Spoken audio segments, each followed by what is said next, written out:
from the NDC, alongside with my host Billy Bones. So if you wanna give introduction to yourself, Illuminfti and Billy Bones, go ahead. Go ahead, Sure. Illuminate. So I'm Illuminfti. I'm currently the operation leads at the NDC, and you might know me for my PFP. I'm part of one of the ASAC team as well. And I'm Billy Bones. I'm the creator of the Boneyard Gaming. We're here with Seuss, the co-host, and Illuminifty. Talk about everything NDC. We don't have a specific agenda really, but we're just going to go through a lot of questions, and Illuminifty is going to fill us in with everything coming up in the elections and whatever questions I have. Being an OG in the space, I've been around since January 2022, I believe. So it's been a minute. Um, Illuminifty, you want to go through really quick what's coming up in the near future for the NDC and the elections and anything that you just want to get out there before we start? Yeah, sure. So let's go over some key dates. Where are we right now? Right now, what can you do as a member of the community? You can register yourself for the I Am Human SBT, which allows you to vote.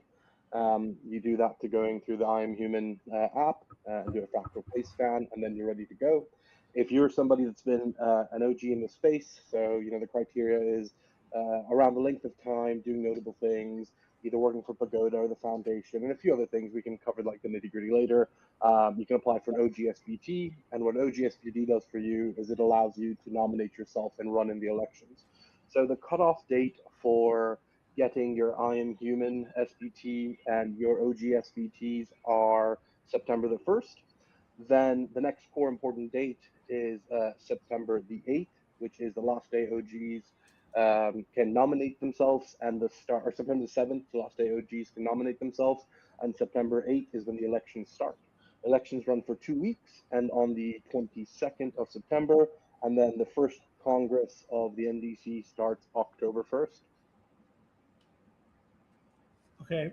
With all the said and done and what's going on, a question that I've had for a while is once these elections go through and everyone's elected, all the seats are being filled.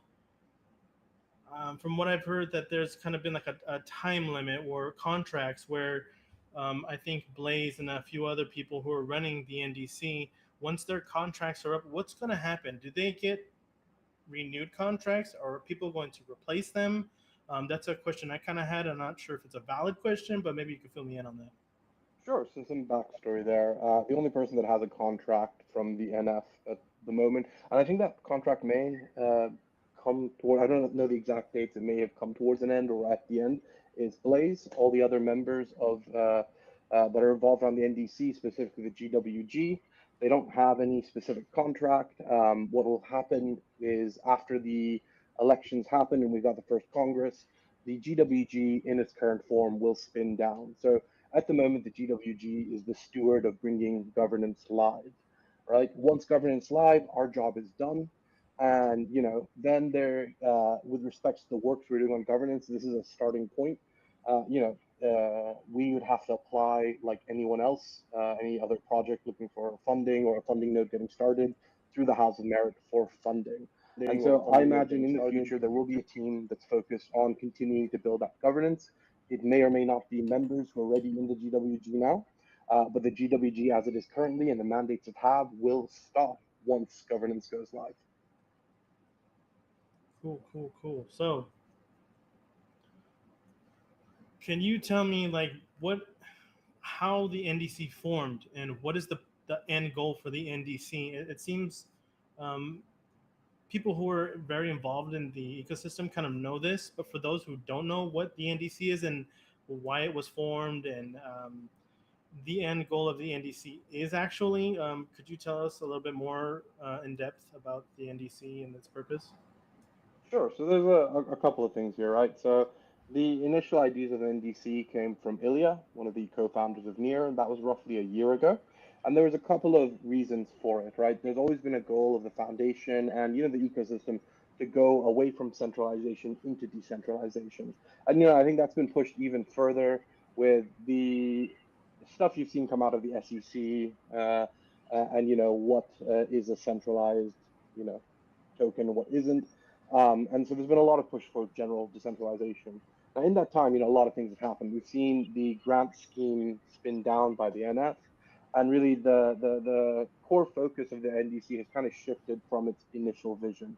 The initial vision of the NDC, as produced by Ilya, was very similar to like a presidential model. So you have in that version a effectively like a one figurehead that is held to account.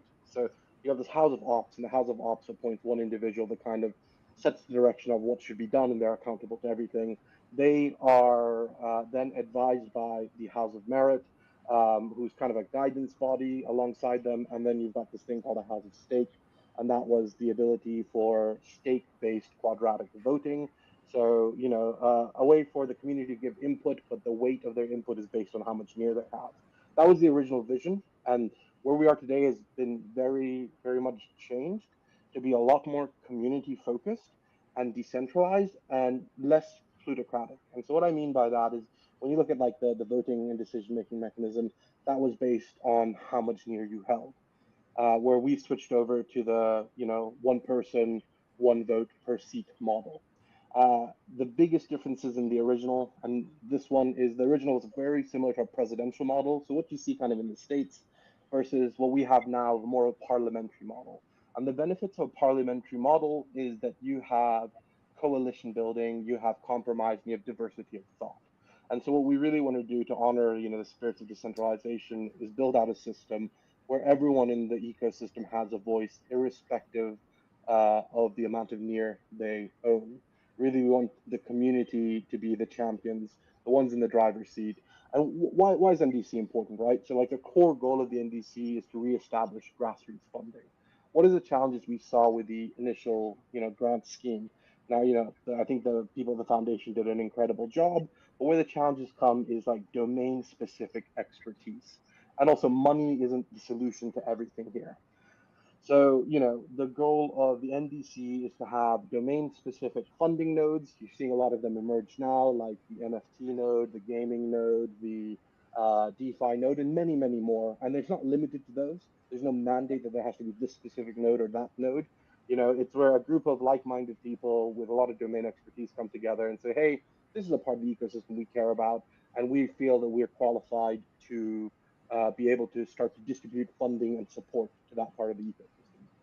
And this is where like proof is in the pudding. So just because there's one NFT group, for example, if a better group comes across that has a better funding model with better support and a better use of funds, there's a survival of the fittest, an evolutionary process here where whoever is the best at spending near in a way that impacts the ecosystem the greatest are the ones that lead. So that's a bit of backstory and a bit of the intention of the NDC is. Just to go over like the core parts of how it is now. You've got three bodies. You've got the House of Merit, and this is very much the funding body. So there's 15 seats here, right? We'd love to have 15 different people from the ecosystem representing all of the communities, right? And what they do is they decide on proposals that should or should not get funding. They're able to create their own proposals, and they're able to take proposals in from the community, and they decide, great, there's a proposal to create, and I'm going to pick on NFT because that's where I've come from. See, here's this example. We've got the NFT group. They've come up and they say, hey, we're the best people. Here's our charter. Here's our plan. This is our impact on the treasury, and this is the impact on the ecosystem. This is what we want to do to make Near grow again with the NFT side of the space. So the House of Merit looks at these documents, they analyze them, they look through the budget. Does it make sense? Is it achievable? Do they have realistic KPIs? And then they vote on it. And if they vote to approve it, they get a big stamp, and funding goes out to that funding group, and then it's for that funding group to go ensure they hit the targets they've set out.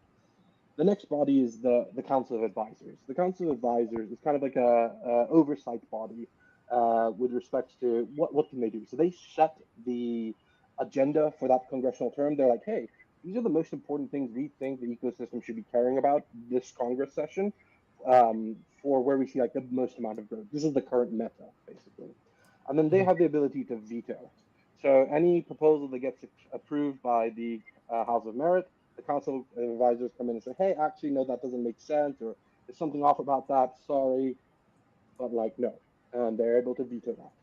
Then the final body is the Transparency Commission, and they're kind of like a bureau of investigation. So think FBI for example. What they do is they investigate. They have the ability to investigate members of office and ensure that there's no misconduct, there's no conflicts of interest, that everyone has a clean go of things, and they're there for conflict resolution as well. So what can they do? They can investigate members of office, and they can vote to remove them or ban them from office. So the question that arises: who oversees the overseers, if you will? Who checks on the Transparency Commission? So this is where the Council of Advisors has a unique power where they can appeal decisions made by the Transparency Commission and reinstate members to be able to run in elections again. Mhm. And the final, the most important body in all of this is the voting body. That's everyone that's able to vote. The reason they're important: they have to ratify the budget that the House of Merit sets for where they think spending should be, what are big budget items, what are recurring items, and how much they're going to spend. They have to, all agree, great, that makes sense. Let's put our stamp of approval on that. They have the ability to add and remove trustees from the community treasury. They have the ability to dissolve whole bodies of government if they don't find that they're fulfilling their duties. They have the ability to veto large budget proposals and recurring proposals. Ultimately, the power and the main checks and balances on all of this is the voting body. And then, the final part, I know I've been going on and on and on, but I think it's really here to highlight the safeguards here, right? So, um, we also have a community treasury, and that community treasury is backed by a legal framework with a Guernsey trust. So there are trustees that have been appointed to that, and they have to. They're the ones who ultimately have a fiduciary responsibility for what happens to the community treasury money. It has to be there to help benefit the growth of the ecosystem, or the liability falls on the trustees. So ultimately, we've got multiple checks and balances and safeguards in place. And for me, what do I see as like a worst case scenario? Because everyone likes to think, oh, what if somebody runs off with all the money? I really don't think that will happen with the checks and balances we have in place. I think a worst case scenario is money doesn't go out. We've taken a very conservative view on the ability for funds to be, effectively rugged. And we've Yeah. done that through a series of checks and balances in the governance framework and the legal framework. So yeah, that's very high level overview of where we are today. But happy to dive into to other things in there if you want. Yeah, I kind of wanted to touch, and thanks for that thorough explanation. You're always good with explaining what's going on within the NDC. But I wanted to kind of touch on how the elections went. Was that a test run with the RC DAO going on, and how that kind of got botched or whatever? Can you go and explain kind of what happened with that, and what kind of safeguards are going into place after that had happened? Yeah, sure. So, great question. So, the RC DAO is an independent group. They are an up and coming work group that wants to request funding to fund regional communities. They, in their own regards, went through and did a very decentralized process to appointing council members. So, we always encourage experiments. We always encourage, people taking a step towards decentralization. But really, the GWG didn't really have anything to do with the execution of that. So it'll be very different from the elections we've had, and it's unfortunate the incidents that have occurred there. So I do want to give a big shout out to the admins of the RC DAO group. I think they were put in a tough situation, and they've made the best of what they could. And what were the challenges? So what happened? Right, there were a couple of cases of suspicious voting activity and voting pattern. There were the certain wallets that were created that were potentially legitimate. There are a lot of things that went on in that, and we uh, at the GWG, we have been aware of some of these activities prior to this election happening. But the thing is that you need to be able to have a reason to disqualify them. So creating wallets and getting people to scan their faces, there's nothing inherently against the rules of that. Um, so we've been tracking a lot of things in the background for quite some time. But in this particular election that occurred, there were, I believe, a few instances of not really being able to enforce a fair voting policy. A lot of very passionate people changing directions here and there that impacted the decisions the RC admins did. But enough about like the minutia of that event. Let's talk about safeguards, right? So what are we doing at the GWG about the upcoming elections? One is, we know the OGs, right? We know who can be elected, right? Those are known people in the ecosystem. We are instating, you'll get more information shortly, but a blacklisting method where we can account or we can analyze real-time data around suspicious voting activity, and we're introducing a blacklist, kind of a flagged accounts and then verified accounts, as a safe measure there. And I think one of the challenges you have with these types of safe measures is that it's like a bandage over a bullet wound. You really can't restrict who can vote.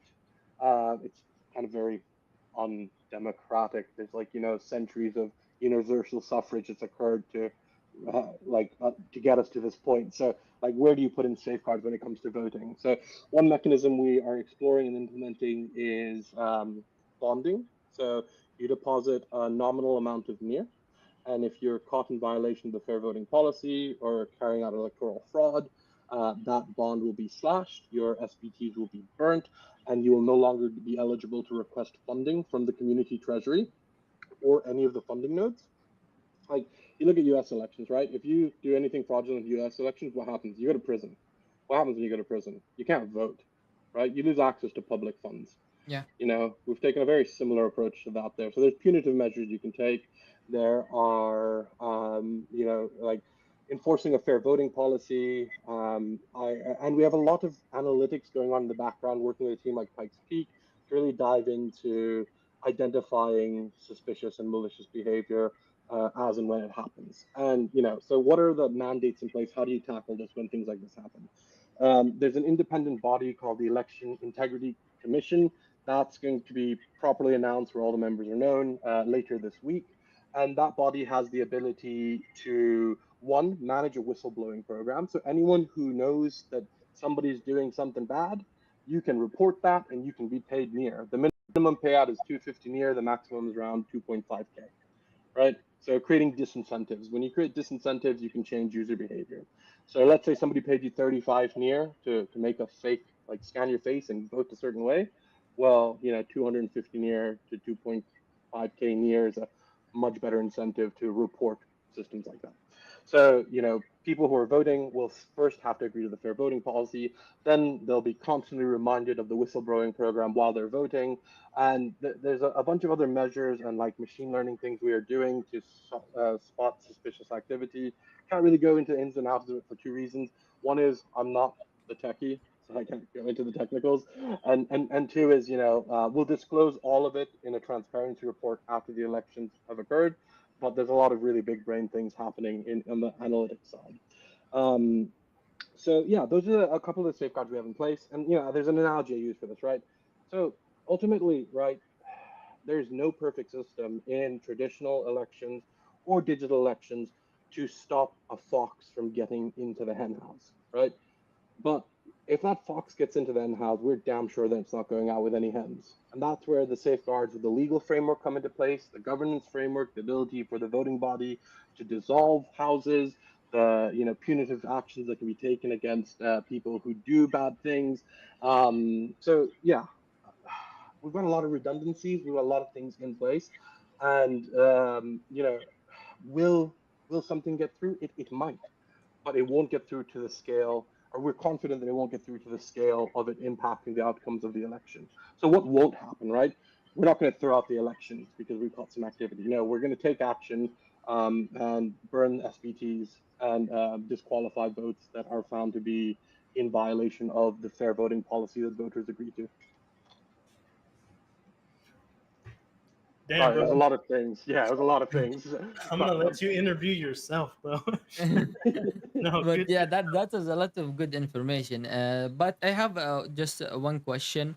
You said that if people, okay, so Basically, if people got bunch of wallet and verify it as I am a human, then they will be able to vote for that. So if someone have two to three, four wallets or five wallet, is it allowed for them to vote with their multiple wallet?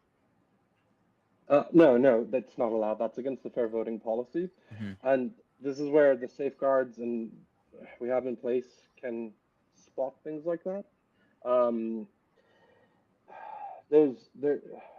Uh, why am I being hesitant to say stuff? The reason I'm being hesitant is like literally tomorrow we're going to publish a lot of information, so I can't really go into all that until it's out there. I'm getting this stuff like just signed off on, but there's a lot of things put into place around how do you deal with these, suspicious wallets, right? Hmm. If there's definable things that show that there's suspicion, blacklisted, can't vote. If there's questionable things, further verification. So, doing a full KYC, right? We've got like basically forcing another face scan at the point of voting. So one thing you should be aware is that when somebody gets an I'm Human SBT, they scan their face. They can't use that face again to make another SBT. You have to get another unique face, right? Yeah.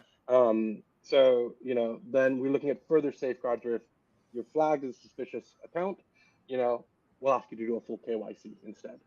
This will not impact, the community as we know it. This impacts the new account creation. But it's a friction point that is intentional. Um, and for a majority of the people that have been in this ecosystem for a long time, uh, you know 6 months or more, maybe longer than that, like it'll be fine. It's more to tackle what are these new suspicious accounts that occur. So yeah, sorry for being slightly like talking around this. It'll become super clear tomorrow when we publish a lot more of the granular information there. To restore grassroots DAOs. There's nothing much to it, but we're not looking at Yeah. big ticket projects and stuff like that. Well, so really, our goal here is to restore grassroots funding, right? And so we well, up until very recently had a limited treasury. Our treasury was 5.7 million a year. The foundation, looking at what we've been building and backing the methodology we're putting out there and the governance structure we're putting out there, they have further increased that by another 15 million, which is fantastic. But at the moment, we're polling with the community. What's the budget for that first congressional session? And the polls are coming in around the $2 to $3 million. And $2 to $3 million sounds like a lot of money, but when that gets split up a lot of different ways, it's not a lot of money. But who does that help the most? It really is the grassroots side of things. And so, how does grassroots funding get restored? That is through these grassroots work groups that are coming together now, that have been putting together charters, have been putting stuff out to the community. There are people there that we've known in the ecosystem for some time. They've got domain expertise. What are they going to do, right? They are going to put a proposal in front of the House of Merit to say, hey, we are looking to, uh, we're asking for 75K a month that we're going to distribute into our part of the community. These are the KPIs we're targeting. This is what we're looking for. These are the type of projects where we're going to be putting money towards and type of activities we're putting money towards. And this is the additional support we're doing. So it's not just about money, it's about handholding projects. It's about bringing new people into the ecosystem, supporting the builders that are already here, and that growth and push being done through specific people in specific verticals as opposed to a very broad generic funding tier. So how does it get restored in reality? These work groups put together proposals, those proposals get approved, then projects apply to those funding nodes, those work groups like the NFT group. The team there assesses what their needs are, what they can help with, and then they give them funding. That's effectively how it gets restored. And this is an experiment. So what we see as the first nodes that come out at the after elections and Congress going live might not be what we see in 6 months' time. I think it's very competitive. And for example, Billy and Seuss, if you think you can do a better job than the nodes that are out there, I encourage you to go out and put in a proposal and say, hey, look, this has been the way this group's been doing it for some time. And honestly, it's not been effective. Like, it's not brought in builders, it's not done this, it's not done that. Or it has been effective, but it could be even better if it did this, that. So we'd like to put a proposal to fund these types of activities. Um, And this is where I think evolution really kicks in. Like, everyone has to be helping Near get better, or they don't get any more money. Simple as that. So it'll be interesting, uh, it's going to be a rocky start. There'll be bumps. Let's be honest. There's nothing perfect day one, but I definitely think we'll build towards something that in 6 months' time, 2 years' time, we're really proud of, and our ecosystem is, being less of a ghost chain and more of an exciting chain again. Yeah, my thought process behind that question was more of like, because a lot of us grassroots DAOs or bigger projects with some type of raised funds, or maybe from an NFT sales or from where VC funding, wherever, we're all applying at the marketing DAO for funding. So I was just wondering more if it's going to be like a set pool, like maybe the bigger DAOs can have a certain amount, and then maybe the grassroots DAOs, so not everyone is trying to fight. It's no competitions. Let's just say the Boneyard, we're applying for funding at the marketing DAO, and then we have to go up against an actual project, like that's building something rather than just a community. So I was just wondering if they're going to be like, take care of the little guy while at the same time taking care of the projects, and even taking care of the builders at the same time. Like, is there something like that in the works? Is that what Okay, they mean by restoring grassroots DAOs? so uh, the way governance has been designed um, is done in a way where there isn't a mandate for a specific thing. Only fund big projects, or only fund grassroots, only fund a mix in between the two. It's really defined by the House of Merit and the Council of Advisors around the general direction that they're setting. So really, the people that are defining this are the people you're voting for. So if you vote for people that are all saying, hey, I'm going to give you a wild example. Like, I don't think anyone's running on this. They're like, the way we think Near is going to get better is if we go and buy an island, and anyone who holds Near can go to that island and do whatever they want. And that will improve people wanting to buy Near. And that will get more transactions up, right? If the whole ecosystem votes for that, then that is the direction, right? I'm not saying that it's going to be something like that, but I'm saying the way governance has been designed is it's really the people who are in the government that define the direction, not the governance model. The governance model is there to support the consensus of the community. And so if the community feels that there needs to be support for the smaller DAOs versus the larger projects, and I think that actually, honestly, that is where the general feel is. Look at the size of grassroots communities. Look at the number of people that are involved, right? Like that's where the voice is. So that's probably the direction it's going to go. And let's say that doesn't happen day one. Well, what can you do about it? Well, Billy, you can say, look, I come from this background of being the voice of these DAOs, and we don't feel like they're being represented because if you look at all the back history of XYZ DAO and the way they've gave out funding, it's not supporting, this part of the community. It's marginalizing a lot of people. This is why we want to make the small grassroots DAO support group, and we will fund everyone who's looking for funding under 5K or 10K or whatever that number is, right? Like nothing stops you from leading that initiative and starting that up. So when we're building governance, anything is possible in that governance. It is really the leaders we elect that define what will and won't get funded. Does that That make makes sense? Yes, that I was just about to say Yeah, that it makes more sense to me now than now that you've explained it. I think a lot of these spaces or podcasts should be held more often, and I think it's a good move for the marketing DAO to be pushing this, and it's the reason why we're doing it. I wouldn't do it any other way because I want to focus on gaming. So I kind of want to pull it back to gaming. So the gaming work group have their charter going on and everything, and it seems to be good to go and stuff. But my question is, with what's available for gaming on Near, it's not as huge as other chains. How do you see that coming out and coming together and them working to restore gaming? It seems that the people who are running the gaming work group are from the Human Guild, and they support builders, and they don't have much money. Gaming takes a lot of money. It takes a lot of funding to build out a game, and when they give out funding, it's probably 5 or 10,000 Near, and I that kind of sounds like a lot of money. But to build out a game, you need art, you need a dev, you need a blockchain dev, the game dev. There's Look, a lot of so stuff going on. There's a lot of moving parts to create a game, especially with blockchain on the back end. So, can is there going to be more funding for gaming? Because you think about it, I've heard in the past people that want to build an actual game, maybe not even a AAA game, they're going to need like $100,000. Five or 10,000 near is nowhere near what they need. Do you see a change of pace and where that's going? Because Polygon, Avalanche, Sui, just to name a few, are putting millions into gaming, and they're getting attention and devs to build on their chain. Near, I've seen them maybe last year. They gave a lot of money, and then it didn't go anywhere, or they didn't know how to manage the funds and stuff. So, do you see the NDC making changes for gaming on Near? Because it's not the best. okay, so let's put a disclaimer out here. I'm going to talk as myself, not the NDC or the GWG. All right, because this is a spicy point, and I have stuff to say on it, but the views here specifically around gaming and gaming in general. Like, I'm a big gamer. I have sunk probably 3,000 plus hours into Dota 2.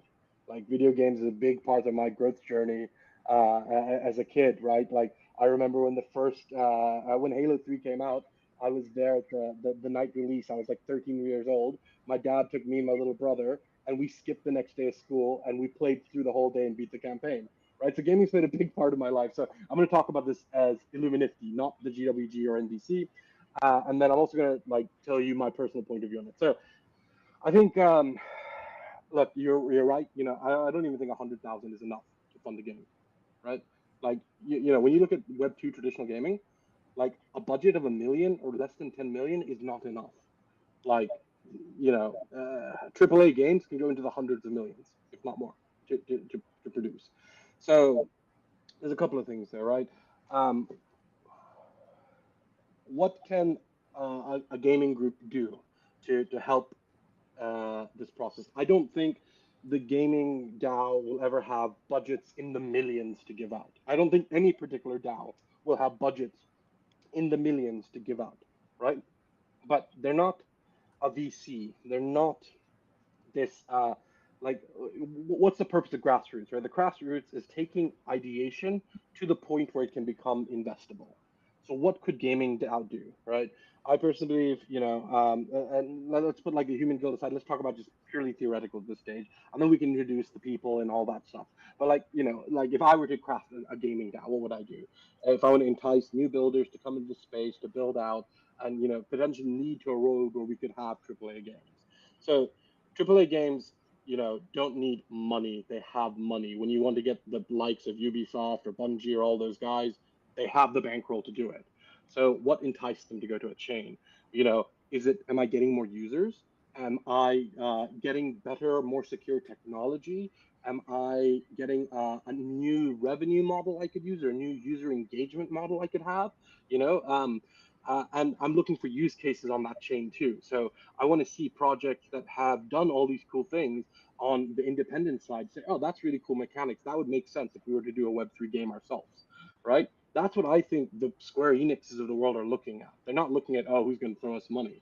They're going to look at what are the use cases, what is the community there, what is the rate of adoption, and what is like the barrier to entry as a gamer, right? People are used to paying like $60 to start playing a game. That was like the price of Xbox games, right? And then the models change and things like that, and it became play to earn. And one of the challenges you look at like mass adoption in gaming is uh, like at a point does a game become too expensive for regular people to start playing it? And does a game reach a point where it stops being fun and it becomes a way just to earn money? And how do you deal with that? Like this is the challenge how to Axie Infinity was like at a certain point it gets too expensive for regular people to participate. And then further on, like I love that games can create new financial opportunities for communities like in developing nations to support themselves. But like, is that a game? Like, is it competitive like Dota? Is it that challenge? For me, like games have always been competition. It's been shit talking. It's been like, having a good time with my friends and random people online. It wasn't, earning money. Like what I thought would be cool for games is wait, like, I probably have like 5K worth of skins on Dota. So like, what can I do with my hats? What can I do with my skins? If I could trade that for crypto, that'd be interesting. I can't do anything. It all stays in the Steam ecosystem. That's fine, right? They get my time, they get my hours. Like I get enjoyment and shit talking out of it. So like we need more use cases, I think, to show unique mechanics of games, to then show AAA game production studios why it would make sense to build on this chain, right? So like, fast transaction speed, security, using networks like Calamera where you can use the tech, but you don't necessarily have to use the public blockchain. There's a lot of different things you could use there. I think there's this challenge where like, can we start giving out 50K, 100K grants of AVAX dollars and things like that? No, probably day one we can't. Let's be realistic here, like because it's untested, and we need to really put in money where we can attract the most growth to the ecosystem. So that is, where can we get the most transactions? We can definitely get that out of gaming. And I think the gaming DAO, like let's talk about people. I think Evgeny at the Human Guild come up with a very unique concept, and I don't think it's something that's explicit to just gaming. But one of the mechanisms I thought was super cool was let's use something like Keepom, and let's give small amounts of near, like 10 near, 20 near, or whatever, 5 near, to people to try a game out. And so what happens in that instance? Like when you use Keepom and you preload it with near to be spent on there, you can whitelist where it can be spent. So let's say, okay, it can only be spent on these 5 games or these 10 games or only games. It can't be spent on anything else. You can't withdraw it. You can't go send it to your Binance and cash out. All you can do is play games. I think that's an awesome experiment to run. So what I would be doing is I'd test out, okay, great, let's try people in the ecosystem. There's so many people on near that don't play near games. We attract them to the games that are on near. Here's a wallet with 10 near, go try out this game. And then I'd be measuring, okay, I first probably want to start a small sample size in this experiment. So like, I'd look at like 3 games, right? Like, and let the community decide what are the 3 games we're gonna whitelist for this. I'd look at, great, they spent their 10 near on that game. Did they then load up more near into that wallet and play more, right? I would look at that and see, does enticing a user to play a game and spend near on that game give them a reason to put more of their near into that game that wasn't gifted to them. And then I will understand, do they come back after periods of time after that initial thing? Because the cool thing about that is that that 10 near goes from that user to that game. So you're directly, you know, marketing a game and supporting the builders. So I'm enticing new users or new players, and I'm funding a project at the same time. I think that's a cool mechanic right there. And you can take games out of it, and you can apply it to NFTs, you can apply it to DeFi. You can apply it to a variety of different things. So that's something I'd like to see explored. The next experiment I do is great. We tried it with people in the community. We saw this. Now let's give 100 preloaded wallets with like 10 near each to people in other ecosystems, not on near. Do they bridge money into near to play those games because of that initial thing? And that tells us a few things. One, can we attract new users this way? One, are those games good and playable, and are people enjoying them? How much time are they spending on them? Like we need to be really analytical and data driven in the approach of how we spend money, so we can focus on what actually revitalizes the ecosystem as opposed to what doesn't. Then I'd expand it out from that like series of games into more games and entice new builders and say, hey, you're an up and coming game. No, I'm not going to give you a 50K grant directly. What I would do is I'd happily load 50K into these wallets where you can get users and you give that out to users. And when they spend that on your game, then you get the 50K, for example, right? The 50K isn't like a random amount I picked. But I think that's a strategy you could explore. But I could look, going back to your initial point, Billy, I completely get your concerns, right? We don't even have like Web3 AAA games on here. Like, you showed me a couple of games that were, I think, on like Aptos or Sui or something. They look sick. Like, I mean, sure, they only had like 10,000 users, which when I think of games, right, I want millions of users. I want like a wait time of 30 seconds. If I'm waiting more than 2 minutes on Dota, I'm done. Like, I don't want to wait long. I wouldn't have to want to queue for like 3 hours to play a game with somebody on Web3 if we're doing multiplayer games because there's just a lack of users. So I think what could we do here? What type of funding would make sense for games? I'd probably focus on infrastructure, right? Like, can we do some heavy lifting for games that want to build? So, it'd be interesting to see cross-chain games. So don't limit yourself to one ecosystem and focus like, funding technology that uses Near to do things around cross-chain gaming. That'd be cool. You know how we have like cross-platform gaming, right? We shouldn't have to cater to just the games in this ecosystem. Like, what if we could spend our near on any game in Web3? Like, let's fund some tech that does that, right? Then you can entice people to use the tech, and that increases transactions on Near. That helps Near go up, and it kicks in the deflationary mechanism in our tokenomics in Near as well. There's like this is I think really like we're missing infrastructure, and I think having infrastructure there that makes it easier for builders to come is probably something we'd need to focus on. Yet again, I've never built a Web3 game. I've never built a real game. I like playing Web2 video games. I've not really played a Web. Okay, I lie. There's only one Web3 game I've played that I've enjoyed, and that's Moonshot or Near Crash, as it used to be called. Mhm. Like, I know that's not a traditional game, but like for me, that was it really kicked the degen side of me, and I just like it was a fun way to lose my Near. Like I'm losing my Near anyway it goes, but at least I had a good time losing it. But I mean, those are my thoughts, right? Yet again, not the thoughts of the NDC, not the thoughts of the GWG. Like I get the concerns there. I think the challenges are that um, if we're going to track like these big brands, that's probably not going to be done through the NDC. What the NDC will do is create use cases through funding to show big brands what's the art of the possible in Web3 gaming. And then, the foundation could help attract them in or things like that. But I think there's a like the Web3 gaming ecosystem as a whole probably, I mean, still has quite a way to go. But yeah, um, my 2 cents. Yeah, there's a lot going on with gaming, and my point of view, sort of with near and gaming, is they kind of have to go cross chain. If you just launch like initially only on near specific, I don't think they're going to make it. I mean, it has to be a good game. It has to be a really good game to bring other people from other chains and ecosystems to come in and start playing.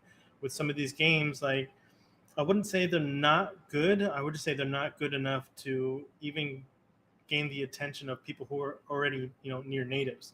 So yeah, I think they have to just go like multi-chain, like maybe launch their NFT collection on near, and then have like ETH, Polygon, Avalanche, whatever integrated as well, and then those people will come and try the game and maybe eventually start using it. I'm not too sure, but I don't see a game launching specifically, exclusively on near and doing well at this point, because if you're a game dev, if you're a dev building anything, and you go, you're coming to near, that's your first question, like, are you going to have players? How am I going to, you know acquire players? How am I going to retain players? And if nobody's transacting now, I mean, if you look at the chart and you see all these games, who's at the top of that? It's Sweatcoin. Sweatcoin really a game? Just like I said, Moonshot, like, technically it kind of falls into that barrel, but is it a video game? Not in the traditional sense, right? It's not Right, like exactly. So so. it's, you Let know me let me let me pose an idea for you, right? What, given the challenges we have at the moment in the ecosystem, where we don't have that much transactions. Like, let's be honest, we don't have that much transactions. And given that, if I'm a game developer and I want to somehow be involved with Near, what would that look like, right? What are the things I could use that Near has to offer that would make it interesting for me to produce a Web3 game? And that would be simply the technology, to be very frank. Like the audience isn't here where you could market really heavy and get thousands of users to play your game. Like that's the challenge we have at the moment. I don't think we have thousands. Correct me if I'm wrong, because you're more in the space than I am. But I don't think we have thousands of users to support playing a game. So what would I do? I would build a game that on the surface looks like a bloody Web2 game, but the underlying technology that's powering transactions is Web3. And the way assets are tokenized is Web3. What would I do? I'd do account abstractions. You do social sign-on. You log in with your Gmail, right? You don't know you're using Near. You do fiat on-ramp and off-ramp. You spend your credit card. You don't know you're using Near, right? You buy things. You don't know you're using Near. But in the background, all these transactions are being settled in Near, right? You just as a user don't know it. Like what I think people are failing to understand is the mass adoption doesn't require everyone understanding how crypto works. Mass adoption, for it to be successful, would fundamentally mean you don't even know crypto is a thing. You're just getting the value add. So what's the value add? Security, transaction speeds, the ability to change into other currencies so you can actually cash things out that you earn in games. That's the value add. But I don't need to understand how Near works or how a Near like. know that I have a near wallet. You can do that without the user knowing. Now, if I am a clued up user and I'm really into Web3, then give them the ability. And this is where near is unique. So with near, you can create an account that starts off as a custodial account. But as that user gets educated, and they're like, hey, I really care about this. And, not your keys, not your wallet. Like, I want these to be my own private keys. You can cycle it and kick off the key for the custodian and only have private keys for yourself. So this, custodian brought me in, taught me about Web3, and when I was ready to push him off, I pushed him off. And now this is my own wallet, and only I control that. And that's the power of near. There's not really any other chain that can tackle that.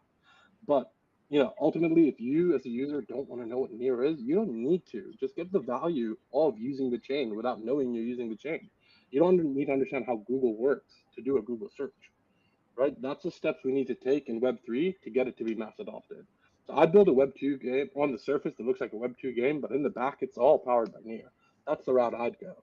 Um, but yeah, yet again, not a Web3 game dev uh, or anything of that matter. So this is just my own opinion. Feel free to call me out on it. No, I totally agree. Nobody cares about what AWS is until it's broken. So until we get to that point, I think that's when it's going to be mass adoption. When I just go play a game and I sign in with my Gmail, like you said, and I start playing the game. And if I start stacking up coins, and I use Brave browser as a good example. I use Brave browser, and then it just stacks up coins. And I never created a wallet. They have a wallet that's custodial, and it's stacking coins, and I can see how much coins I have and how much that those coins are worth. So when I got my McDonald's money and I want to pull it out, I want that to be like video games. I want to sit here and play this video game. If I enjoy this game, I'm going to play it, not for some incentive for play to earn or whatever reason it was in that bubble a couple of years ago. I want to play the game because I like playing the game. So until we get to that point, I don't think we're going to see a mass adoption on any chain really. But Yeah.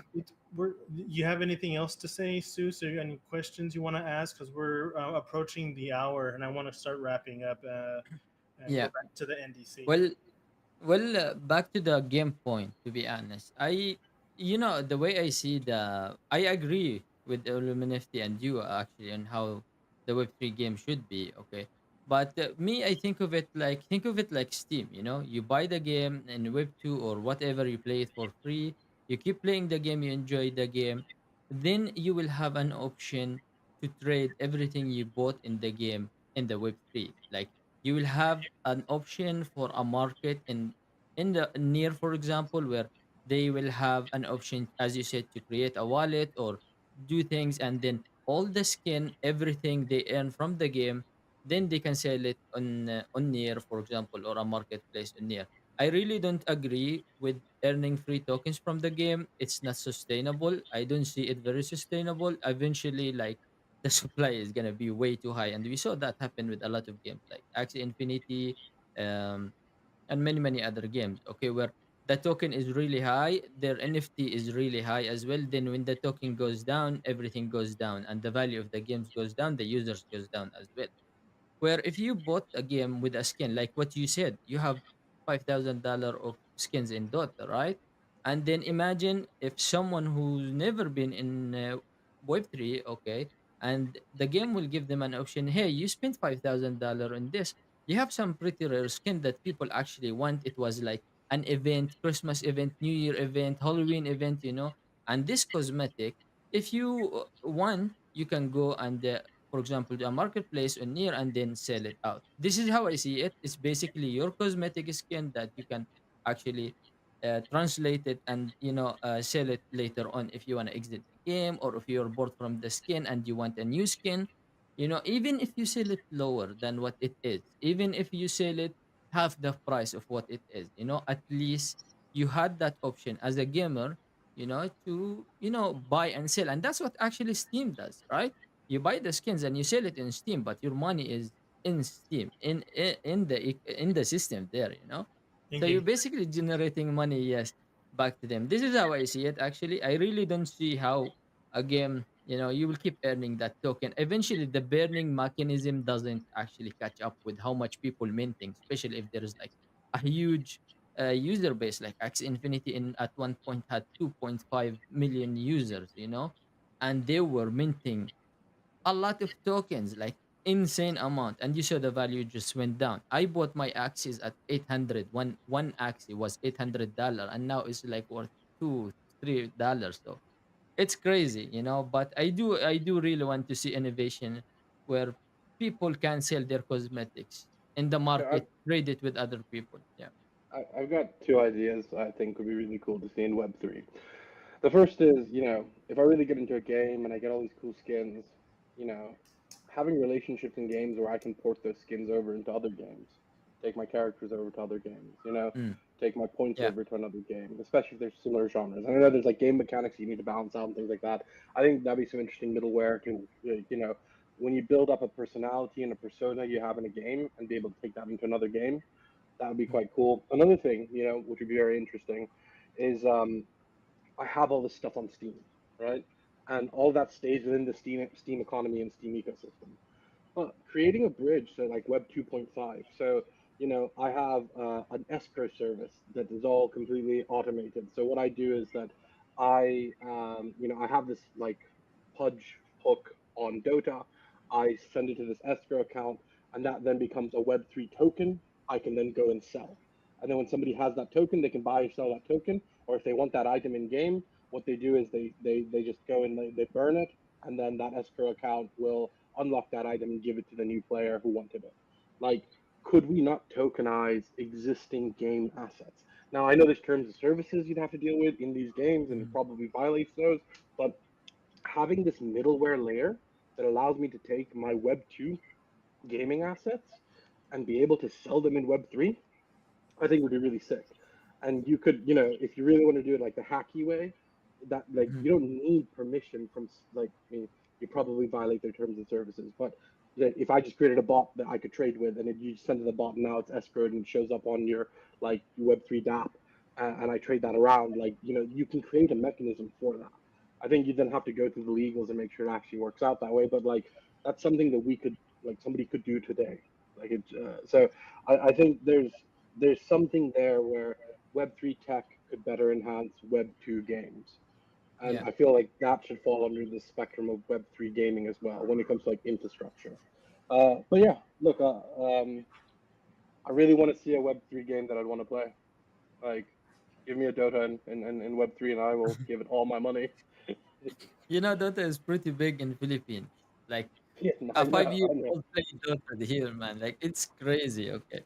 But yeah, anyway, I love playing games. I don't know, I had a background. Actually, I played Overwatch as a pro a bit, um, back few years ago, and then used to be in the trial for the Philippine World Cup in Overwatch. So I came from a pretty competitive environment, playing games, and I am an FPS shooter game. So I didn't see any games in Web3 that actually, as you said, can compete with Web 2 AAA games, to be honest. I did play AI Land. I think it have potential, but there's a long, long way to go for games to be there. But I will just drift away a bit from the gaming thing, and I want to ask something about the NDC. I wanted to ask you a while ago, which is, each person have a 27 vote to vote, right? Or 29 vote in the election. Sorry, I muted myself. 29 votes. So there's 29 15 vote. seats. Yeah, 15 seats in the House of Merit, seven in the Council of Advisors, and seven in the Transparency Commission. And every person has one vote per person per seat. So in the House of Merit, I could vote for 15. Let's say 30 people are running. I can vote for up to 15 of them. Um, if I don't want to vote for all 15, or like up to 15 people, I could just vote for one person, not vote for anyone else. But I'm able to vote for up to 15 people And in that's in not that house. stackable, right? You can't vote multiple time for one No, user. no, no, Yeah, no. yeah. It's not Makes sense. stackable. Yeah. Yeah, that's all the question I have. Also, I'm not hard strapped for like that 1 hour time. If you guys are like happy to talk about more stuff if you want as well, feel free to pick my brains on NDC or Web3. All right, that sounds good to me. Usually we always ask, they go about an hour 10, hour 15 anyways, but um I wanted to get pull things back even further than when we first started to Where did you get your name from? What is Illuminifty? I know I'm thinking on Illuminati, but Yeah, all right. So, funny story. I won't say, how do I explain this? Okay, basically, one of my very close friends, I may actually ask you to scrub this out later, because it's probably the one thing, but one of my really close friends in London is the grandson of Lord, and I always thought it'd be funny that if I ever convinced him to do an NFT collection, we'd call it Illuminifty, like NFT and Illuminati. And so I was like, let me hold that handle. Um, so in case that ever happens, it's there, nobody can take it. And so that's where it came from. Uh, I knew it I would be doubt. interesting. Yeah. um, maybe There I is don't know. Yeah, there is a story behind each nickname. To be honest, Sus, my nickname in Arabic, it's mean the chuck, the baby chicken. And when I used to be a kid, I used to walk like a chicken. I used to walk like this. So, and my family used to call me Sus, like the baby chuck, as a teasing, and then it just became something as a nickname. But yeah, it's a cool name, Illuminati. So you have the handle now. So if you want to create your NFT collection, then it's there. No one took it, right? Yeah, I doubt it'll ever happen, but it's one of those things. And then it just stuck like it was that from then on out. I have the other handle I use in gaming is Tyrion Lannister. So if you ever find me in Dota, it's Tyrion Lannister that's whooping your ass. Mine's simple. I used to be skinny as a child. I was born skinny, and I was always skinny. My dad called me Skinny Bone Jones. When I got older, it was just Billy Bones. My name's Billy. I I mean, love my name is in plain sight the entire time I've been here. My name is Billy. It says it on my arm. it. If you can see Billy that, Bones. Billy Bones. Yeah, So yeah, I can read it. it's Yeah, right there. It's always been there. I'm in plain sight. So I just wanted to ask. Like, I like to take every single one of these Twitter Spaces or podcasts a little bit more personal than what the topic is. I want to kind of pull back again to back to the NDC and how did you become the operations lead and why did you do it? Like, what did you think of? And I mean, I think of you and Rocky and going back to ASAC and being the beginning and one of the leading NFT projects on Near as you guys had good points and you guys knew what you guys were doing. You used the forum. Not you utilized it very well, you know what I mean. So you guys made some great points and what was going on with funding in the past and the Near Foundation. So I think you're a perfect candidate to where to be where you're at, and you are where you're at. So how did you get into this role? Yeah, that's a, a really good question. I kind of forced myself in, to be very honest. Like, so let's I'll give you a bit of background. So, we really wanted to push this initiative called 171 Ventures, which was, a group focused on creating some really high quality products out of the NFT space that would go on to take Series A funding. So, like, identify or put together really good builders we knew that can do it, and a lot of these people as well, and like give them everything they needed to like go and raise money, right? And actually like the stuff that's went into NFT work group, a lot of the ideas we had for 171, I kind of rejigged, made decentralized and put into there. But it was, let's create a framework where we can be proud of these grassroots projects and also get them to a point where like they can become the next big brand. And that conversation went on for a very long time, and ultimately it didn't come to life. And I kind of got disenchanted with near disillusion. I was like, oh man, it's not gonna make it. Like they don't care about us. They don't care about NFTs. Blah blah blah blah. And I get it from the NF's point of view. I get it. Like I don't hold any strong feelings, but like for me now, it was just that like, and I think a lot of people in the space feel that way. That like we've seen this ecosystem reach the highest highs and then hit the lowest lows, right?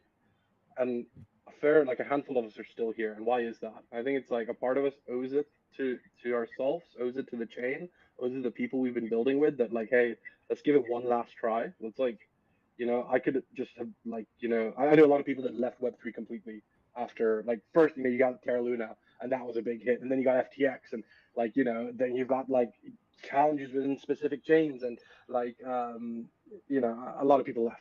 And for me, it was just like I met a lot of incredible people here. I met a lot of people I'm happy to call my friend. I met a lot of people I'm happy to build with, and like I felt that do I like just fall off the face of the earth, or like can I do something, at least say I tried to help make Near great again? And so the opportunity arose in the NDC. Like, like there's this Telegram for the NFT work group, and I just got into it. I wrote a charter. I took a lot, like I did like 100 pages of writing for the 171 proposal we put in front of the foundation. I took a lot of that, reverse engineered, and read a lot on DAOs and DAO mechanics and governance structures, and I started writing charters. So that's what kind of opened the door. And so, speaking to the rest of the GWG team, they're like, hey, we want you to help other projects write charters.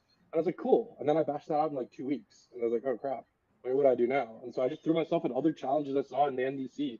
And went from being like charter writing to just helping with general processes and operations, and you know, like a variety. I wear a lot of hats in the group, but it's just that push. And it wasn't a position. Like there wasn't like a like in the sense of like it was just I saw these needs that the group needed, and I said, hey, nobody's doing that. I'd love to do it. Let's go and tackle the next thing. And then like where do I go from here, right? So GWG spins down in a like if we do our job correctly by October, I don't have a job anymore. So and I'm fine with that because I want to go back into building, right? Like be Yeah. it as ASAC or not as ASAC, like I there's some really cool ideas that I think need to come to life, and I think success for the NDC isn't the NDC going live or having an election. Success is where ideas lead to, mass community engagement, taking on external funding, doing something meaningful. That's when the NDC becomes successful, and that money that gets spent ends up doing something great for the ecosystem, and everyone benefits.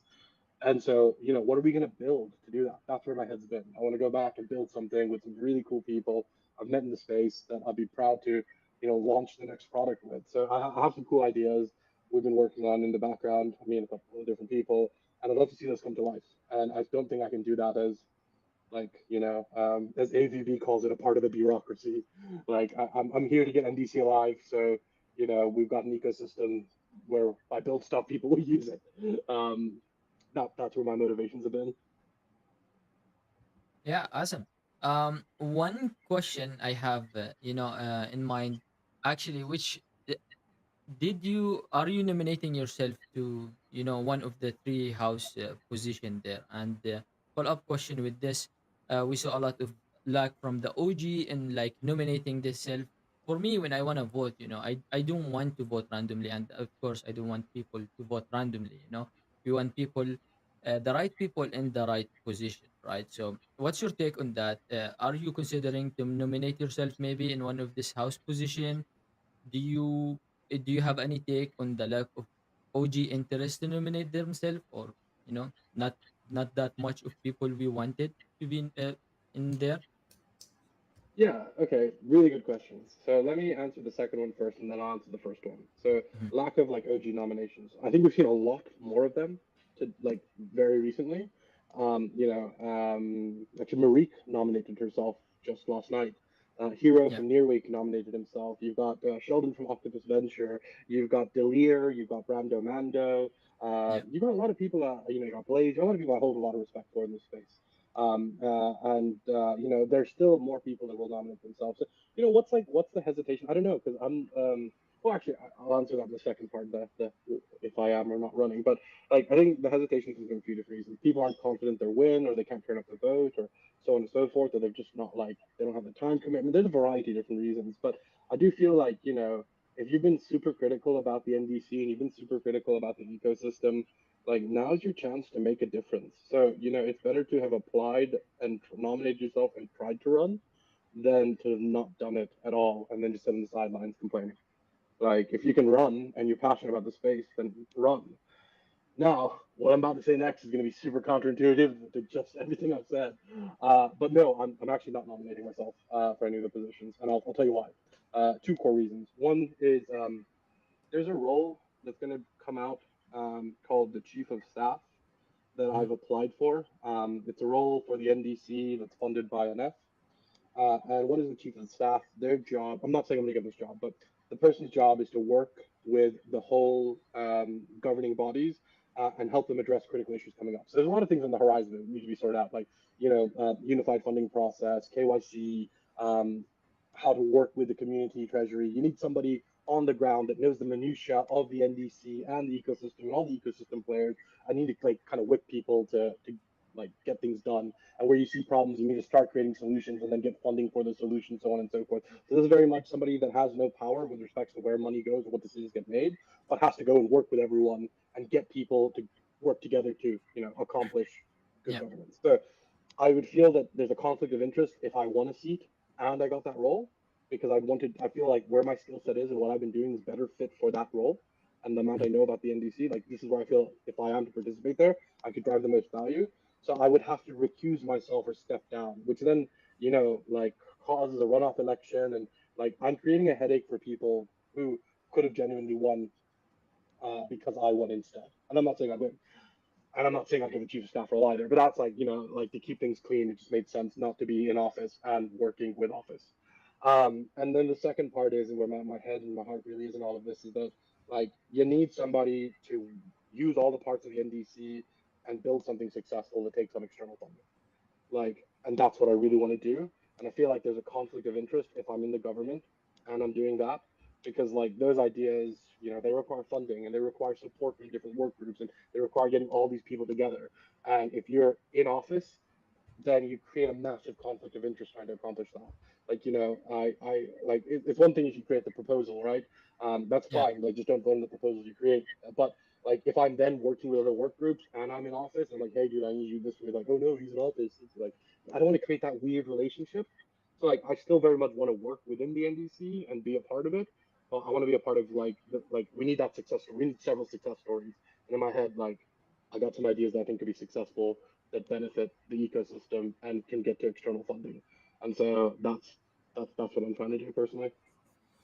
Yeah, that makes sense. A conflict of interest, and then you're you want to go somewhere else, not somewhere else, but a different position within the NDC. Um, I think I've been told, I may be wrong, but I've been told something about there's going to be more seats for other like houses or something like that, like another wave of elections. This isn't the only seats that are being made. Is this correct?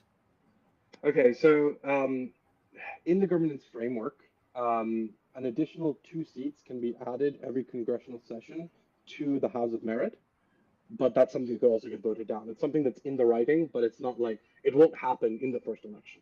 It would be in the second election if our ecosystem grows and there's more verticals that need to be represented. So the bodies do get bigger over time by governance design, but they don't have to. But it's nothing that's going to happen like where you have like this election in 2 weeks time, and then there's another election three weeks later, or 3 months later, or whatever. Um, With yeah, that being said, could they shrink as well?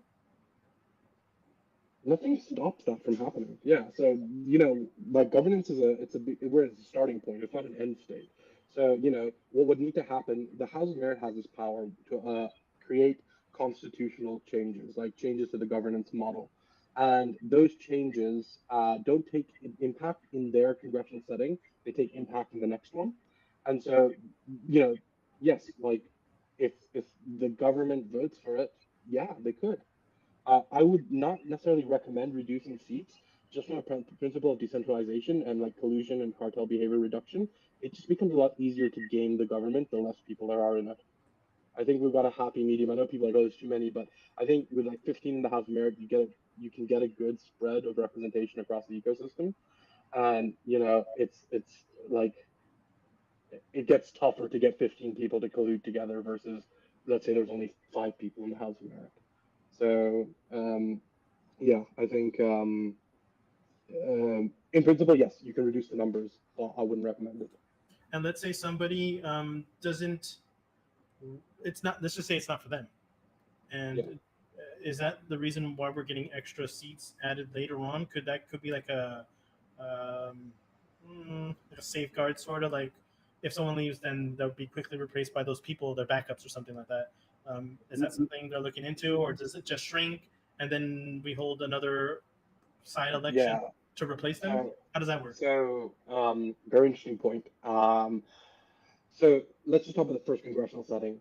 No new seats will be added. There will only be those 29 seats. So let's say somebody like can't work anymore, they don't want to work anymore, or they get removed from office by the Transparency Commission. So let's say it's a House of Merit. You got 15 people, one drop. Now you only have 14.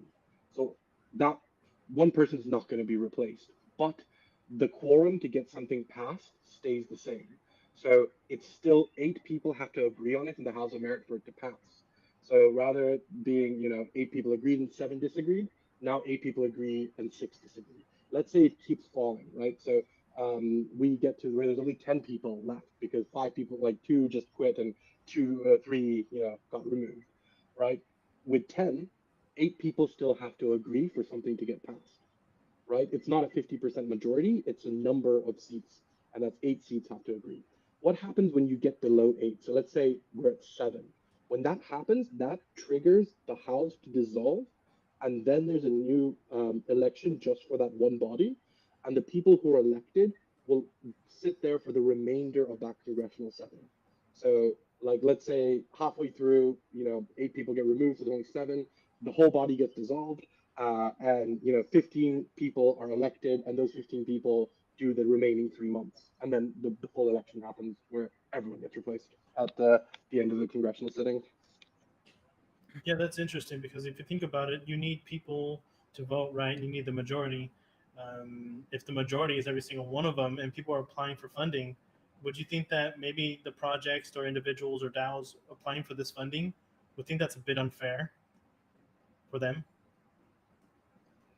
Um, so I guess a couple of things here. Most projects will not be applying directly to the House of Merit.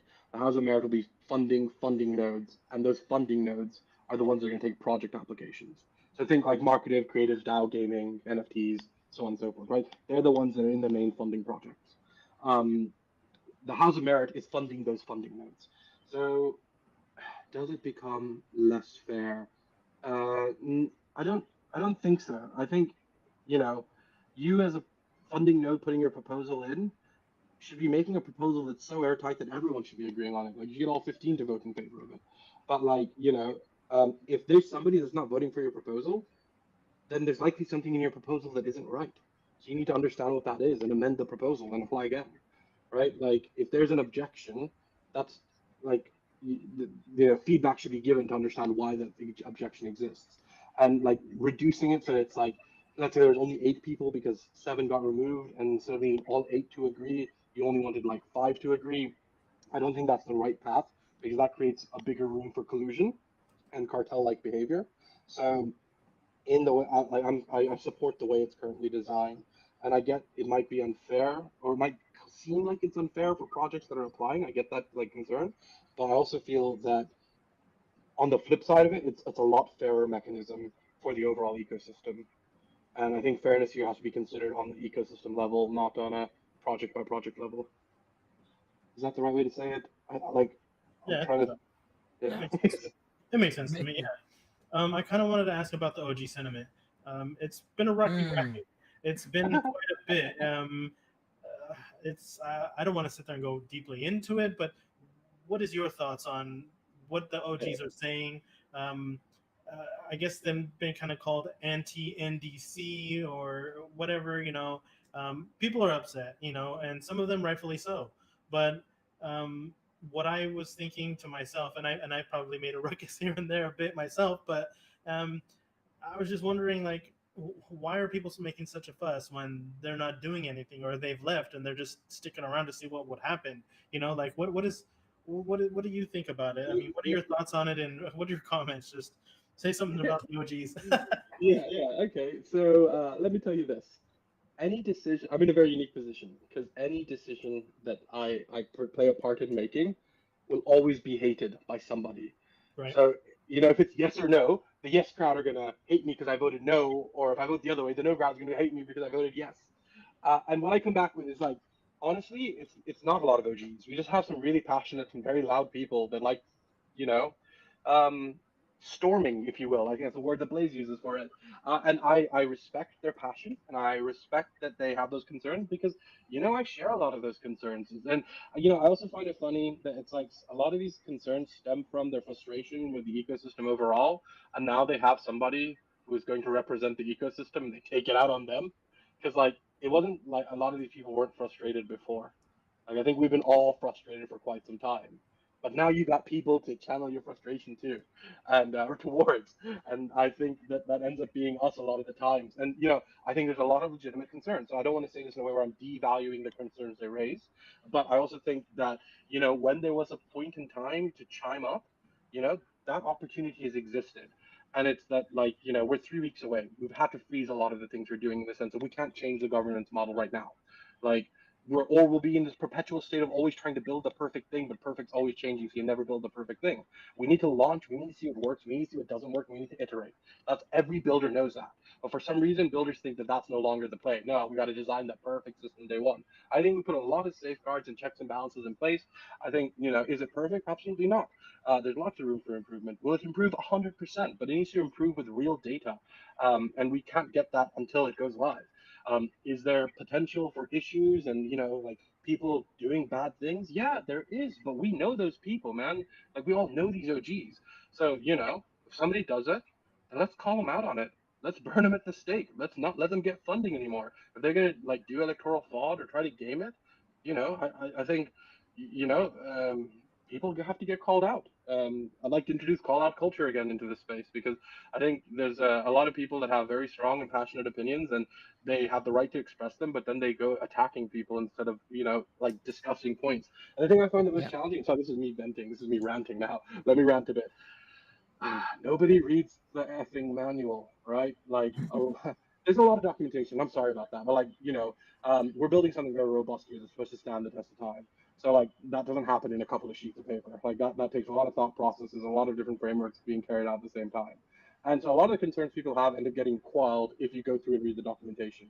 Have we done the best of marketing? Absolutely not. Could we do better? Explaining stuff 100%, right? But like the answer is there somewhere in the main. And if it's not there, then let's discuss those points and let's talk about how we change them after the elections, because there's a mechanism for them to be changed. But we don't Yeah. sit there and change them willy nilly at this point because we don't have real data to back up the opposites. Like, and what have we done to validate the thoughts that we're putting out there? We do polling, we get consensus, we have these conversations. I try to talk to a lot of OGs, a lot of the GWG team members, try to talk to a lot of people and take in their inputs, right? And I I think I think it's important for people to have that channel to vent. I think it's important to take it out. I think we have to be respectful of others. I find it funny, right? Because like somebody who's not been in the space for quite some time popped up, and they just started attacking Blaze, and I'm like, bro, that's the old meta. Like, come on, we don't apply Blaze You anymore. The must new be meta is, joking. yeah, yeah, um, so I'm all for healthy debates. I'm all for like let's get into the guts of it and solve the Yeah. real problems. But you know what I want to hear, right? I want to hear what people's solutions are to funding and fixing this ecosystem. Like the passion we take at deconstructing and criticizing the NDC, if we could focus that into how are we going to make this ecosystem great again? Yeah, let's talk about that because everyone's talking about governance and some people talk about culture. And yeah, those two are important. Let's talk about economics. What are we putting in play that creates transactional velocity, that brings on communities, that actually gives us a place where builders can build stuff and that stuff can become sustainable businesses, for consumers, for businesses. Like, let's talk about those things, right? Those are the things I think matter. We're too busy trying to deconstruct the past and we're not focusing on the future we're trying to build. Um, and yeah, but we're gonna get there, right? I think that narrative is changing. I think you see a lot of now OGs that are campaigning, that care, and like, hey, dude, like, this is what I'm passionate about. This is what I care about. This is how I want to fix the ecosystem. I think I love seeing people like, okay, um, a disclaimer, personal things, not NDC, GWG, but like people like Odin going out and talking about how he feels and what he cares about and what he's campaigning for. People like Sheldon, like I respect that so much. Um, those are the conversations I want more of. I want somebody to talk about, I want a proposal for 500,000 to do X, Y, Z because I know it'll create 10,000 accounts and we'll fund 100,000 transactions a month and blah blah blah. Like, let's see those ideas. Let's talk about those things. Like, how are we spending this money to make this ecosystem better? That's I think the place we need to start taking a conversation quickly because that's what you're going to judge people on when you go and vote for them. How do they improve the ecosystem? Yeah. While you're still in the OG topic, I have one question. I know the OG badge is, I think, done and you can't claim it anymore, right? So I Um, believe so, I talked so with the, yeah, sorry, I'm going to yeah, quickly correct you. You were correct up until yesterday. So, yes, the OG badge did shut down, but given the reaction from the community and the wanting to extend it, it now runs until September the 1st. So there's still okay. like 7 more days to be able to claim your OG status. Well, the thing is, I can't claim it because my account fell down short, I think, a month and a half for being 1 year. So I fell down in that criteria, so I couldn't claim it. And to be honest, I mean, there is a lot of people in hold the OG badge that they truly deserve it. I just thinking, for example, for someone like me who contributed to the ecosystem and the OG will shut after 1 week. Is there a possibility for me to claim the OG later on after I meet one of the criteria? For example, 1 year old account. So I need like another month and a half, I think, until I get it. But there is no Yeah. more OG claiming back then, right? After when this happened. So is it coming So back or is this is final or what? that's a great question, and yes, it will come back. This is just shut down during the time of the elections, right? Same with I Am Human. Hmm. That will shut off on the first, and it'll open up after the elections finish. So these are two things that are like we're putting in as a safeguard to stop last minute potential issues. With OGs, like yes, that did turn off, but it was turned off for basically a day, and now it's turned back on. So yeah, yes, long story short, you will get the opportunity, Yeah. and it'll be opened back up after the elections finish. Yeah, But I I think expect this you is to, a great idea actually. Yeah, yeah. I I mean, I expect have. you to run the next elections, Yeah, the maybe. second one. Yeah, I want Billy to run. I actually really want, like I have been to Brando is running, that's good. Deliro is running, that's good. But I was talking with Billy, I talked with Nono. I told them, guys, we need people like you in there, you guys like run. So I really hope they change their mind and they run. But we have also a lot of people as well there that actually, as you mentioned as well, Odin as well. So there is a lot of people there as well now nominated themselves that they deserve that spot, to be honest. And I'm all in for anyone who can, contribute to the ecosystem and just improve it and make it better. That's all what we want at the end, right? The end goal is just to make everything better. 100% right. Yeah. And Billy, if you're on the fence, mate, you should run, right? I think a part of this podcast was for me to convince you to run. So let me take some time to convince you why you Convince should, me. right? Yeah. Okay. Convince me because I do, but then I don't. Reasons I do is because I want to help. I've been involved in near, but at the same time, I'm not sure if I meet that criteria that Ilya set. And I know that's not the bar, but at the same time, like, I don't know. Like, do I want to? Do I not want to? Like, I don't know. I don't know if it's I applicable. really tried to let him run, man. I have been talking with him a lot. Like I annoyed him for it, and he was like, yeah, maybe. Okay, I don't know. I'm not sure. So if you can convince him, it's gonna be great. Yeah. So spicy opinion, me talking as myself and not the NDC. I respect Ilya. I think he's a great guy. He's a very smart individual. But I think he was very out of bounds with his comments. I think the way it was said and the word choice used and the manner it was represented was not the right call. And I think it was very disrespectful for the candidates that are running and all the candidates considering to nominate themselves, right? So let's talk about that point specifically. He said that people did not have like the people he saw running didn't have financial sorry no, like startup experience or capital allocation experience, something along those lines. I know it's an abridged version, but um, with that point, like yes, those two skill sets are important skill sets to have, but also I believe that there are people running that do have those skill sets, and those are not the only skill sets required for a decentralized governance. Like you want to have diversity of thought, you want to have domain expertise. The divvying out funds is only a small like like yes, it's an important thing, it's an important trait to have, but it's not the only trait to have that makes you a good leader and a good ecosystem leader. I think we want to tier up the next generation of leaders in this ecosystem, right? I think we've seen a lot of familiar faces that have made key decisions, and quite frankly, those decisions haven't been the most successful, or our chain wouldn't be the way it is. If these like people on the side, these super OGs that make all the right decisions, were making the right decisions the whole time, we wouldn't be at this point, right?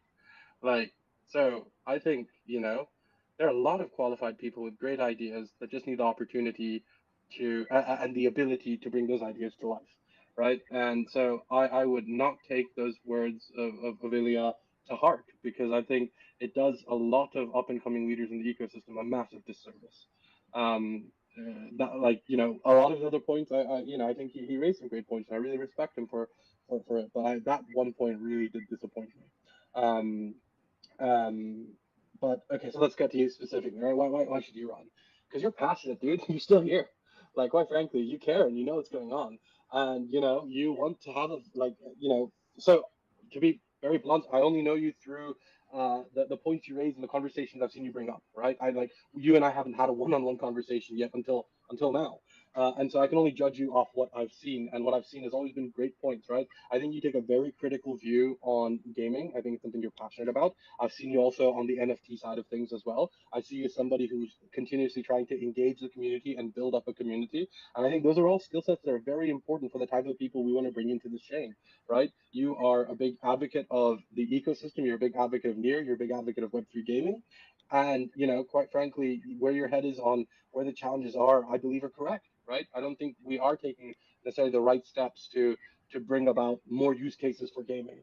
I think, like, I'm not saying the previous steps made by other people were necessarily wrong, but I think, we need to try and test new ideas, and we need to support people who have those ideas, and bring this to life. I think you can give a healthy degree of skepticism and pushback. And I have a feeling, I don't know you well enough, but I also have a feeling that you will own a controversial opinion. So you will say no to something, even if the general group says, yes, that's the right thing. And I think that's a very important trait to have backbone and stand your points, even if like the wider ecosystem doesn't agree with them. Um, so yeah, like I I am think a huge jerk. I agree to that. I'm a big jerk. I'll say something that someone will think, or the majority of people. I don't like to do what the majority of people do. Like, if everyone's jumping ship, I'm going to be like, why is everyone jumping? I'm staying here. I'm going down like the Titanic or something. You know what I mean? And I'm just a jerk. I openly admit that. I'm a nice jerk, though. I am a nice jerk. I will, support everybody who needs to be supported. And if it makes sense to me, like I wouldn't just put you down just to put you down. And um, I will say spicy stuff from time to time. So you're right there. I agree with you. I I heard the near NFT ecosystem back in our glory days, when we were at the heights, the golden era of near NFTs. It was described as the nicest assholes you'll ever meet. I'm your asshole. I think a lot of us are that, right? I think it's important. I think we can all have contentious opinions, but we can also be very friendly about them as well. But we'll also, we want to make sure our points get across. But like, I guess like, what do you have to lose? Yeah. Yeah, I think one time I was doing an AMA with somebody. I'm not going to say who, but someone said, "Well, my game is going to have this and this and that." And I just straight out told them, "I don't care," and they were like, "What?" And I'm just like, "That's not appealing to me. I don't care what you're going to do. It doesn't make any sense to me. Why would I want to do that? And why would anybody else want to do it?" And they were just like flabbergasted, like, "I can't believe you said that to me live." But it's that was my opinion. Like, sorry, like maybe somebody else will, tell you what you want to hear, because there are people out there trying to just make money, and they'll tell you whatever you want to hear and stick around until you're not making them any money with either tokens from their in-game tokens, or from their PFPs that they're supposedly going to use in-game. And it's I'm not going to tell you that. I don't care. I mean, I care about a good game that's going to be used by Near, and that leverages the chain that I can use. But if you're gonna just give me some Ponzi nomics and stuff like that, I'm just like, what? Good luck. I don't care. I respect that a lot, right? Because I think people always need a healthy dose of reality. And if there's somebody that like it's lucky to get somebody who's open and honest enough to give you that. Because most people are too polite and will let you get on your way. But like, I think people do need to hear when they're like when you're around too many yes people, yes men, if you will, you create this really bad feedback loop where bad ideas don't get challenged and they end up getting executed, and then you see a lot of issues as a result of them. So where people might say that that's not a good asset to have, I think it's a very important one, especially one for somebody who's running in office. I think you need somebody who's pragmatic. You need somebody who's willing to call people out on their crap. You need somebody who really understands the problems that the ecosystem is facing, and also like sensible, realistic ways of viewing them. Like, controversial opinion. I don't think pumping money into projects solves the problems we have. Not at all. Like, I think grant funding is actually, in the short run, completely unsuccessful in creating transactional velocity. Because you look at how grant funding works, that is money to go pay income, right? That money doesn't go back into the near ecosystem. Because what are you going to spend it on, right? The inherent problem we have is that this near you have is not spendable on chain. What am I going to spend with my near? What am I going to buy, You buy right? some ASAC, Sorry, somewhat. buy some ASAC PFPs. Lord, no, please. I I got I got one a while back. paid too much I compared to what it's worth now, but I got one. tell I me ain't about selling it. it. I'm a I collector. I bought two of them for. So I never got anything from Mint, right? I joined ASAC after they minted. I wasn't part of the team then. I joined way after. I paid the iron price for my bloody ASAC. But yeah, like I think what I'd really love to see in this ecosystem is solutions that make our near valuable again. I want to be able to buy real world goods and assets with it. I want to pay for services. If I'm going to off ramp my money, I want to do that on chain, right? Like if I'm going to why can't I just spend my near and buy shit in the grocery store with it? Like why do I have to go through such an avenue to spend it? Like let's look at ways that can be spent here, and then you have a reason to keep it here. I think what we've lost is conspicuous consumption and that like spending class, your middle class in the ecosystem, unfortunately. Like, I paid over 2.5K for several different ASACs. I bought like over 2K plus dollars, and I'd probably do it again, but it meant something. Like it was a status symbol at a point in time. Like, having a rare one with a crown was like a really cool thing. Like, I'd love to have that feeling again. I don't think that feeling will come back to the NFT ecosystem, to be frank. I think the future for NFTs will be very different from what we had in the past. I don't think we'll be competitive with Ethereum or Solana in their own game. I think we have to invent our own rules and make our own game with NFTs and be successful at that. So I think like where the NFT future is going is like real world assets, more infrastructure, more like it would be cool if I had like this. I know Billy left. I bored him to death. Yeah. Um, No, no, no. Maybe. Yeah, I'm with you. I'm with you. but I yeah, think like his kid came in or something. no worries, no worries. But yeah, like I think we need some radical ideas, and we need to stop thinking in the same ways we've been thinking to make this ecosystem better again. And I think that takes people with controversial opinions. I think that takes people who are willing to say no to the hegemony or the powers that be.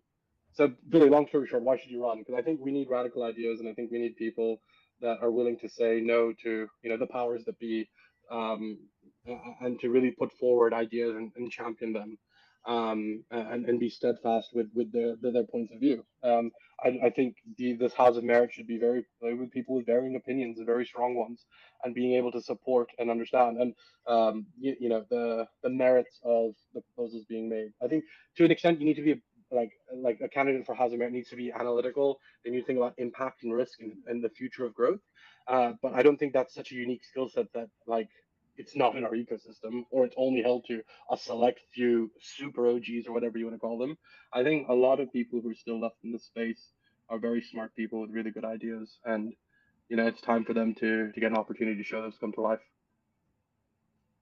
Yeah, that completely makes sense, and I'm still considering it. I don't know. I'm leaning more towards yes than no, but at the same time, I'm still on the See, fence. I'm still on the fence. I'm look thinking. at this. Look at this. The easiest. It's better to have applied and lost than to have regretted not trying at all. Don't live a life of regrets. Yeah, I don't think you're Well, a person who does. yes, and the main point is like, you will always find people who will disagree with you. You're not gonna always find people that will agree with you 100%, right? You might have yeah. some I'll hot pick takes. Yeah, you might have some hot takes, but it's still your points may be valid and your points will be contributing to the ecosystem. Some people might have very hot takes, like other people in the near that could express a lot of concerns, and people were like, "Whoa, yo, what you're doing, what you're saying." But that's part of the things. If I type any tweet now, what's my thought? I will have a bunch of people telling me you didn't know what the fuck you're talking about, and some will tell me, "Yeah, sure." So I agree with you. You should probably try it and see what you can contribute to the ecosystem, what you can bring to the ecosystem, and from there you will consider your options. You wanna keep going or not. Yeah, yeah, all good points. But let's wrap it up, guys. It's been a good almost an hour and 40 minutes. But Illuminifty, thanks for coming on, and thanks Jesus for helping out. But do you want to recap on the election dates and how much time we have for everything? Yeah, cool. So, important dates coming up. September 1st, the end of September 1st, is the cutoff dates for the I Am Human SBT and the OG SBT. To nominate yourself, if you have already the OG SBT, the cutoff date for nomination is right before the election starting. And the election starts on September 8th. and that runs until the 22nd. And then the final date, the one that's most important, October 1st is when that first elected body of government goes live. Sweet. And if anyone's watching this later on, because this is recorded, there's a little ticker down at the bottom. You can see all these dates down below. Zeus, do you have anything else to say before we close things up? Now, thank you, Illuminfti, for coming in. I actually learned a lot from you today, and you actually have a lot of good ideas, and I enjoyed the podcast with you, to be honest. So thank you so much for sharing all the information and coming here, and for the host, Billy. Yeah, that's it for me. We got to get you on some games later on too. We got to see if you know what you're 100%. talking about playing games, because a lot of people like to talk and they suck at video games. No, okay, so like I am getting older. I'm turning 31 soon, so I'm like older my than you. my my, I'm my older than hand-eye you, man. coordination. We're Okay, both fine. older than you, but we'll I'll, probably. I'll wipe the phone with some scrubs. No, don't you worry. Whatever game you want, let's play. I will say I've really enjoyed myself. Thank you so much for inviting me on here. I want you to invite me once more after elections are over and I'm not officially a part of this, and let's just shoot the shit. I think there's a lot of stuff we can talk about the ecosystem, and I always feel I have to act like really professional because I'm part of the GWG and bring in DC. But let's uncensored version after this. Yeah, and it's another reason why I wanted to do it recorded rather than just going live, because we can say what we want, and later on I'm gonna send this to you, and you can watch it on your own, and you can say, "Hey, take this part out, take this part out. I don't like this, or I don't like my opinion." And that was a spicy take. That's not push that live. So Honestly, the one thing I'd ask, and it's not even take it out, but if you could bleep when I say and just letting this people up in the air, because honestly, I doubt like my mate would ever listen to this, but if he does, uh, I'm not looking for trouble. Hey. But yeah, look, pleasure chatting with y'all, and looking forward to the next one. I'm sure we'll have questions in the future. So yeah, I got a hard 100%. stop coming up pretty soon, like in a couple minutes. So we're just gonna go ahead and end it here. Thanks for coming on. Cool. All right, Thank take it you, easy, man. lads. Yeah, yeah.